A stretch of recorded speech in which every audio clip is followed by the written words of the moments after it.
All right, what up, YouTube? This is my second ever grade reveal. I sent these cards in October, and they did not get back to me until March, so this took forever.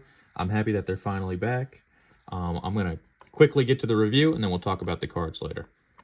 First card, Hoopa V from Crown Zenith. Despite that terrible back centering, we still got a PSA 10. Pretty crazy. All right, next card, Blastoise 151. This card, very pristine, but it obviously has it's top heavy on the front, but it's a really clean copy, and I was happy to see that that card has been booming since I sent it.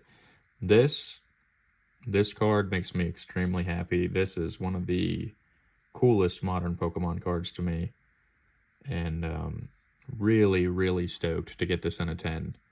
Out of all the cards I sent, this is the coolest card that I ended up landing the 10 in, and the centering on the back isn't perfect, and it's got like some,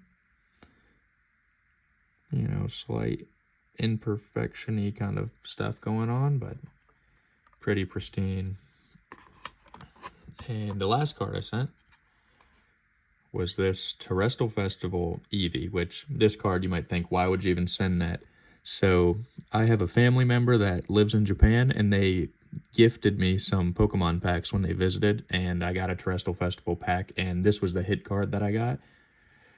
I thought it looked like a 10, and I more so just like kind of graded it as like something cool.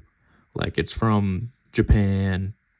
Family member got me the pack. It's pretty cool, and it got a 10, which is cool. Like, that's something I could put in my personal collection. This one, like I said, we all know that that's the Shrouded Fable promo. Total banger of a card. The Blastoise 151 SIR, really goated. This one, hilarious story though.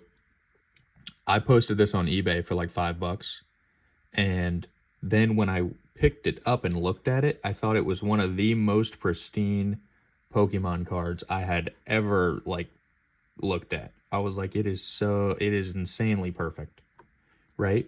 Then I send it off to grade, and PSA will send like these pictures of your cards like when they're in the queue, and I was like, oh my god, look how terrible the centering is on the back here.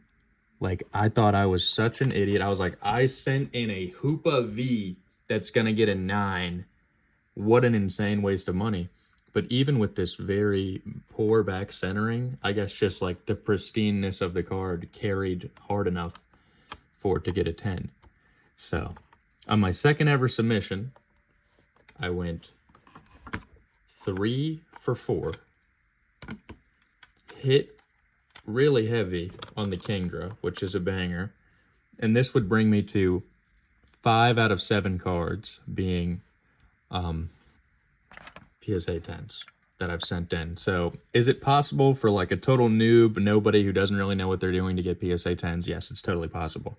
I will say I do have probably like 40, 50 SIRs. I was pretty picky with what I sent. That's why I'm not doing like crazy bulk submissions, because I know most people want to send in like 50 cards at a time.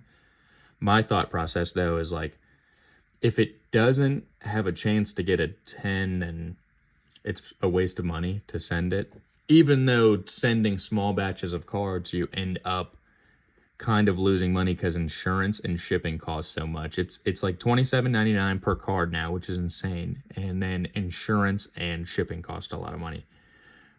For the personal collection, I feel like this is probably not the way to go, truthfully. If you're just like trying to get cards for your PC, this is like a total gamble, and it's very expensive. The only way it makes sense to me is if like you're just trying to flip the cards, you're trying to make money, and when you sell the cards and your taxes, you could say that the grading fee is like a expense or for your business. You know what I mean? It cuts into your profit, and then that way you could justify it or something. But in terms of just personal collection, it's probably not the most efficient way to go about it.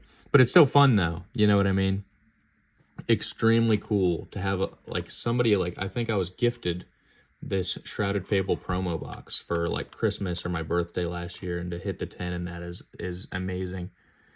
For these cards though, I guess also with grading is it kind of makes it tough to justify keeping the cards, because you can increase the value of the cards so much though. And like, I know my car needs like a lot of repairs. It recently did a lot of repairs. I need to get new tires. I'm going to spend a lot of money getting new tires. This card is like $250 now. This card is about $250.